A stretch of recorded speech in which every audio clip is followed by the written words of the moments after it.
요즘 경제 뉴스를 보면은 주식 파트가 핫합니다.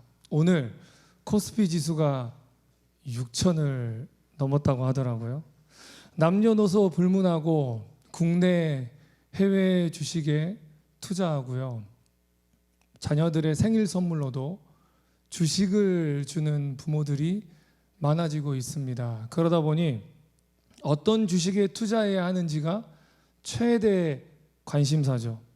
세계가 인정하는 투자가들이 있는데 여러분도 모두 들어보신 워렌 버핏이 이런 조언을 했습니다. 주식의 가치는 기업이 가지고 있는 내재적인 가치에 수렴한다.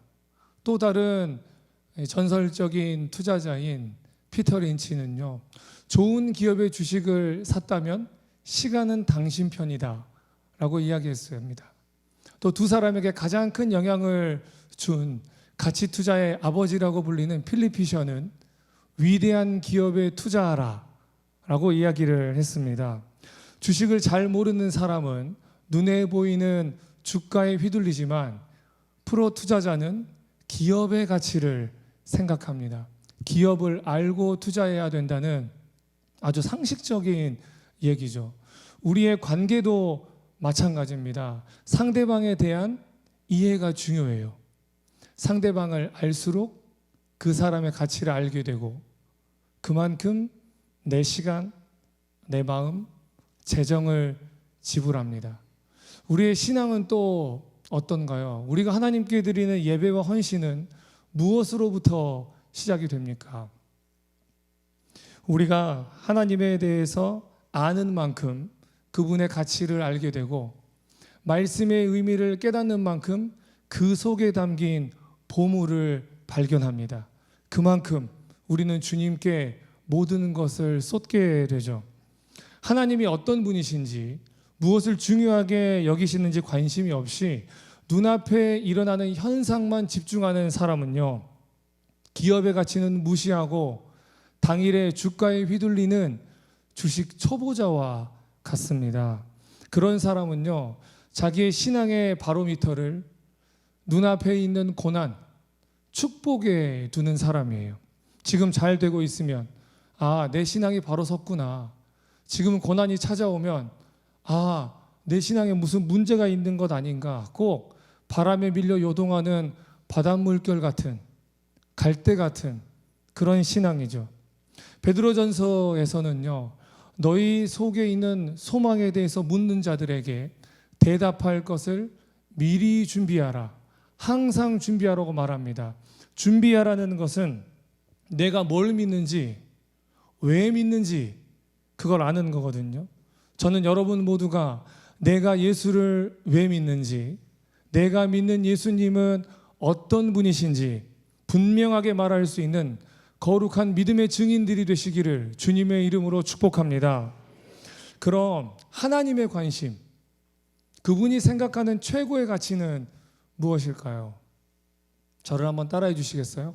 가슴에 손을 얹고요. 저를 따라해 주십시오. 바로 나다. 우리 옆에 계신 분들에게 손 한번 뻗어주시고, 바로 당신입니다. 네, 그렇습니다. 우리가 하나님의 최대 관심사이고 하나님이 생각하시는 최고의 가치인 줄로 믿습니다. 오늘 이 시간 하나님이 당신의 최대 관심사이자 최고의 가치인 우리가 어떤 사람이 되기를 원하시는지 오늘 본문의 말씀을 통해서 발견할 뿐만 아니라 그런 사람이 되기로 결단하는 은혜의 시간이 되시기를 예수님의 이름으로 간절히 축원합니다. 두 가지를 나누겠습니다. 첫 번째입니다. 따라해 주십시오. 내일의 주인을 아는 사람. 네, 우리 본문 13절 말씀 함께 읽어보겠습니다. 시작.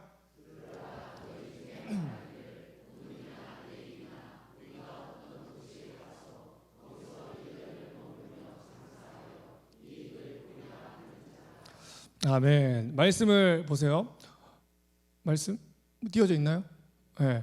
오늘이나 내일이나 1년 시간이 있습니다. 어떤 도시에 가서 장소가 있습니다. 장사하여 방법이 나와 있고요. 이익을 보리라 목적과 목표가 있습니다. 야고보가 이런 예를 드는 건 단순한데 그 교회에도 장사꾼들, 상인들이 많았기 때문이에요. 여러분, 상인은 이익을 목표로 계획을 세우는 사람들입니다.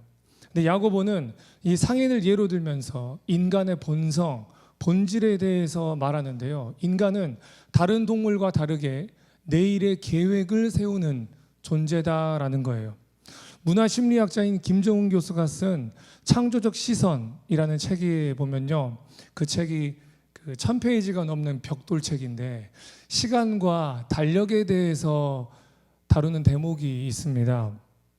인간이 미래에 대한 불안을 줄이기 위해서 계획을 세운다라고 말해요.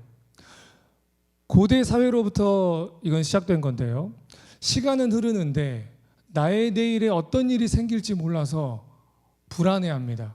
그런데 이 불안을 줄이기 위해서 시계와 달력을 발명했어요.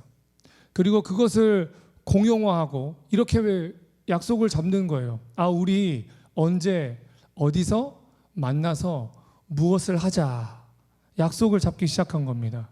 계획을 세우고 약속을 잡기 시작하니까 이들이 이런 생각을 하는 겁니다. 내일을 내가 통제할 수 있구나. 내일을 내가 통제할 수 있구나. 마치 다음 달까지, 내가 약속을 잡은 다음 주까지 내 생명이 붙어 있을 것처럼, 보장이 된 것처럼 말이죠. 김정은 교수는 여전히 인류에게 내일은 예측 불가능하고 미래는 우리가 감히 알 수 없는 미지의 영역이라고 말합니다. 성경도 이렇게 기록하는데요. 우리 오늘 본문 14절 말씀입니다. 14절 말씀 함께 읽어보겠습니다. 시작. 너희 생명이 무엇이냐? 너희는 잠깐 보이다가 없어지는 안개니라. 아멘. 나의 내일이라고 해서 내가 계획한 대로 된다는 보장이 있는가? 내 능력이 충분하고 나에게 재정이 많이 있고 그리고 내가 충분히 게으르지 않게 노력하는 사람이고 수많은 인맥을 소유했다 하더라도 밤 사이에 내 끝에서 내 코끝에 호흡 하나만 사라지면 이 육신이 한 줌의 흙으로 돌아가고 말 텐데, 사람은 내일을 계획할 수는 있지만 내일을 보장할 수 없는 안개와 같은 존재입니다. 이어서 16절에서 이렇게 이야기합니다. 그런데도 너희는 허탄한 자랑을 한다. 이 문맥상 내가 이 아이템이 좋고 그 아이템을 실현할 만한 능력이 있고 그것을 완성할 만한 계획이 완벽하다라는 생각부터가 하나님이 보시기에는 교만이라는 겁니다. 여러분, 나의 내일, 우리의 내일은 누구의 것입니까? 하나님의 것입니다. 나의 내일의 주인이 하나님이심을 아는 성도가 되시기를 축복합니다. 그럼 우리는 아무 계획을 세울 필요가 없을까요? 다 알아서 해주실 테니까. 성경은 그렇게 말하지 않습니다. 우리 15절 말씀인데 함께 읽어보겠습니다. 15절 시작.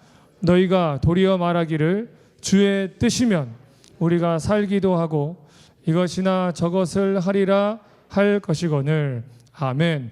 주의 뜻이면, 나의 내일은 주의 뜻에 달려 있음을, 즉 하나님의 주권을 인정하며 계획하며 살아야 한다는 말씀입니다. 너는 마음을 다하여 여호와를 의뢰하고 내 명철을 의지하지 말라. 너는 범사의 그를 인정하라. 그리하면 내 길을 지도하시리라. 아멘. 하나님을 인정하면 인도해 주신다는 약속이에요. 그래서 나의 과거와 현재와 미래의 주인이 하나님임을 인정하는 사람은요, 계획은 세우지만 거기에 내가 마침표를 찍지 않습니다. 나의 내일의 주인이 누구인지 아는 사람은 마침표는 하나님께 맡겨드리고 나는 쉼표만, 기도의 쉼표만 찍습니다. 기도로 그런데 하고 인생의 다음 문장을 이어가는 사람이에요. 주님, 내 과거는 실패투성입니다. 그래서 지금 내 현재는 고통입니다.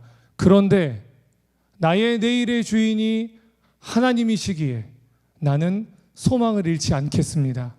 주님, 나의 과거는 관계로 인해서 상처투성입니다. 지금 아무도 사랑할 수 없는 상태입니다. 그런데 나의 내일의 주님이 하나님이시기에 저는 사랑하는 것을 포기하지 않겠습니다. 이렇게 기도하는 여러분 되시기를 바랍니다. 내일을 만들어 가시는 내일의 하나님, 시간의 창조자이시고 역사의 주관자이신 우리 하나님께 내 인생을 맡겨드리는 성도가 되시기를 주님의 이름으로 간절히 축원합니다. 하나님이 우리가 어떤 사람이 되기를 원하시는가? 첫 번째가 내일의 주인을 아는 사람이었습니다. 두 번째는 이런 사람이 되는 건데요. 저를 따라해 주십시오. 믿음의 선을 행하는 사람. 아멘. 우리 17절 말씀입니다. 본문 17절 말씀 함께 읽어보겠습니다. 시작.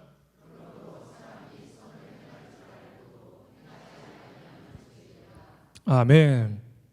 예수님께서는 저와 여러분을 부르셨습니다. 이 자리에서 예수님이 안 부르신 사람이 한 분도 안 계세요. 다 부르셨는데 그건 우리를 구원하시기 위함도 있지만은 그의 연장선으로 우리와 같이 그리고 우리를 통해서 일하고 싶다는 뜻이세요. 해서 우리가 주님과 동역하고 또 주님께 쓰임받기 위해서는 무엇보다 하나님의 기준, 이 성경의 가치관을 소유하고 따라야 됩니다. 이건 죄에 대한 부분도 마찬가지인데 저희가 방금 읽었던 이 17절에 있는 죄, 우리가 흔히 생각하는 죄는요, 하지 말아야 될 것을 해버린 범죄입니다. 근데 성경은 죄의 다른 한 면을 또 말해주는데 해야 할 의무를 행하지 않는, 하나님의 뜻을 알면서도 그대로 행하지 않는 그 죄예요. 이것을 법률 용어이자 신학적인 용어로는 부작위의 죄라고 합니다. 사랑하는 여러분, 말씀을 우리가 듣고 하나님의 뜻을 알았다면 그대로 행할 수 있는 사람이 되시기를 주님의 이름으로 축복합니다. 이렇게 적용해 볼 수가 있을 거예요. 예를 들어서 포괄적 차별금지법에 대해 어떤 교회가 반대하는 입장을 말했습니다. 그런데 저 교회는 정치적이다 이렇게 말하는 사람들이 있어요. 하지만요, 그게 아닙니다. 정말 대부분의 교회는 정치적인 게 아니라 이런 목적이에요. 어떤 법이나 제도가 발의가 되고 세워질 때에 그것이 하나님의 기준, 이 성경에서 벗어나고 우리가 말씀을 자유롭게 말하지 못하는, 그렇게 만드는 법이라면 그에 대해서 소리를 내고 저항할 수밖에 없는 겁니다. 제가 이전에 교회에서 이 포괄적 차별금지법에 대해 이야기하고 동성애는 죄다, 절대 성경에서 그렇게 말하지 않는다, 성경에서 동성애를 옹호하지 않는다, 그렇게 말씀을 전한 적이 있었는데 어떤 한 남자 청년이 찾아와서 그렇게 질문을 하는 거예요. 목사님, 세상에도 문제가 이렇게 많은데 사실 교회 안에도 진짜 문제가 많잖아요. 왜 동성애에 대해서, 차별금지법에 대해서 그렇게 부정적으로 반응하세요? 네, 여러분, 교회 안에도 문제가 있지만 이거는 완전 다른 문제입니다. 뭐가 다르냐면요, 도둑질을 하는 사람이 있으면 불편하고 안 좋잖아요. 그럼 도둑을 잡으면 됩니다. 그런데 나라에서 절도죄를 없앤다? 그러면 그건 진짜 문제가 되는 거거든요. 한번 생각해 보세요. 도둑이 있는 나라가 위험합니까? 절도죄가 없는 나라가 위험합니까? 그렇죠. 좀 더 심각하게 살인자가 있는 나라가 위험합니까? 살인죄가 없는 나라가 위험합니까? 예, 성경 하나님과 대적하는 법이 세워지고 그것이 발휘되려고 또 시행되려고 한다면요, 그건 그리스도인에게 있어서는 마지노선이 되는 거예요. 교회가 핍박을 받고 하나님의 말씀이 부정당할 때는 고개를 숙이고 스스로 조심하면서 쉬쉬하다가 내 경제적인 손해가 일어나고 내 자존심이 공격받으면 그때야 고개를 들고 소리를 치는 그런 거짓 그리스도인이 되어서는 안 될 겁니다. 하나님이 아니라고 하면 아니라고 말할 수가 있고, 하나님이 옳다고 하면 그렇다고 세상을 향해서 선언할 수 있는 참된 그리스도인이 되시기를 주님의 이름으로 축복합니다. 물론 그게 폭력적이거나 막무가내여서는 안 되고 그 과정과 방법까지도 선해야겠죠. 야고보가 야고보서를 쓰게 된 배경에는요, 그 로마 전역에 행해진 기독교 박해가 존재했습니다. 그것 때문에 수많은 성도들이 거기에 굴복하고 쉬쉬하고 심지어는 동조했어요. 믿는 사람이나 믿지 않는 사람이나 다를 게 없었습니다. 근데 믿는다고 하면서도 그 행동은 하지 않고 말씀을 듣고 알면서도 믿음의 선한 일은 피합니다. 그래서 야고보는 야고보서 곳곳에 말씀을 행하는 자가 되라, 들은 대로 실천해라, 성경에 기록된 대로 해라, 행함이 없는 믿음은 죽은 믿음이다, 반복해서 강조하는 것입니다. 사랑하는 성도 여러분, 세상의 흐름에 무감각해지지 마시고 하나님께 사로잡힌 자 되셔서 오히려 이 세상에 복음의 흔적을 진하게 남기는 성도가 되시기를 주님의 이름으로 소망합니다.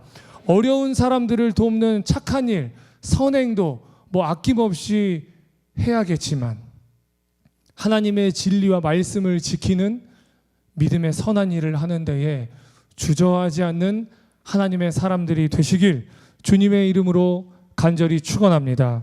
말씀을 정리합니다. 설교 초두에 얘기한 투자자들, 워렌 버핏, 피터 린치 같은 투자의 귀재, 천재, 아버지라 불리는 사람들도 큰 실수를 해요. 우리 하나님은 실수하지 않으십니다. 할렐루야. 내일을 아시기 때문이에요. 그 하나님께서 독생자 예수 그리스도를 보내주셔서 그분의 핏값을 우리에게 투자하셔서 모든 죄값을 지불하시고 우리를 구원하셨습니다. 자신의 전부를 거시는 거예요. 우리에게 그만큼의 가치가 있음을 그분의 목숨으로 생명으로 증명하고 보증하셨습니다. 여러분, 나를 향한 하나님의 사랑, 나를 향한 하나님의 가치 판단을 믿으시기를 축복합니다. 내가 하나님을 생각하는 것보다 나를 생각하는 하나님의 마음이 더 크고요, 내가 하나님을 믿는 믿음보다 나를 믿어주시는 하나님의 믿음이 비할 수 없이 큽니다. 그 사실이 우리가 하나님이 원하시는 사람이 될 수 있는 근거이자 원동력이 됩니다. 여러분, 우리 이런 사람이 됩시다. 첫째, 과거도 현재도 나의 내일에 이르기까지 그 주인이 누구인지를 알고, 둘째, 삶에서 믿음의 선을 행하는데 주저함이 없는 사람이 되시기를 소망합니다. 다수가 동의한다고 거기에 끌려가거나 고개 숙이지 마세요. 다니엘이 오직 하나님 앞에 무릎 꿇었을 때에 하나님께서는 그를 세상 앞에 무릎 꿇지 않게 하셨습니다. 하나님은요, 당신 앞에 무릎 꿇는 사람을 결코 세상 앞에 무릎 꿇도록 내버려 두지 않는 만왕의 왕이십니다. 저는 확신합니다. 나의 내일이 하나님의 것임을 인정하고 이 땅에서, 이 세상에서 하나님의 진리와 말씀을 지키는 진짜 그리스도인으로 산다면 하나님이 책임지실 줄 믿습니다. 그 놀라운 은혜와 축복을 우리의 삶의 모든 여정에서 누리는 저와 여러분, 우리 모두가 되기를 예수님의 이름으로 간절히 축원합니다.